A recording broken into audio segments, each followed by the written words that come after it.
Bonjour, Marie-Josée Galarneau, directrice du développement stratégique chez ARS Solutions. Aujourd'hui, je vais vous parler de la tendance qui se dessine pour 2021 au niveau de la cybercriminalité. En 2020, les incidents d'hameçonnage ont augmenté de 220 % par rapport à la moyenne annuelle au plus fort de la pandémie mondiale. Les fraudeurs ont rapidement semé la confusion et on a constaté des pics importants d'activités d'hameçonnage coïncidant de près avec les règles de confinement et l'augmentation du travail à domicile.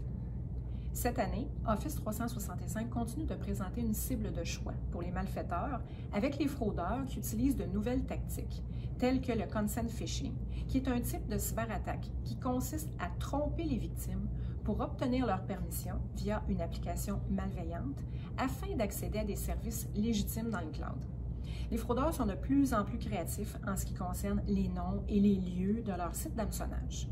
En essayant de créer des adresses de sites web toujours plus réalistes, 55 % des sites d'hameçonnage ont utilisé des noms de marques dans leur URL. Il ne faut que 4 heures en moyenne après l'entrée des informations de paiement par la victime sur un site web frauduleux avant que les cybercriminels ne commencent à les utiliser. Étant donné la croissance continue des attaques d'hameçonnage, les simulations d'hameçonnage et la formation continue de vos employés demeurent essentielles pour la combattre. N'hésitez pas à nous contacter si vous souhaitez avoir plus d'informations ou de l'aide sur la mise en place d'un tel programme. Bonne journée!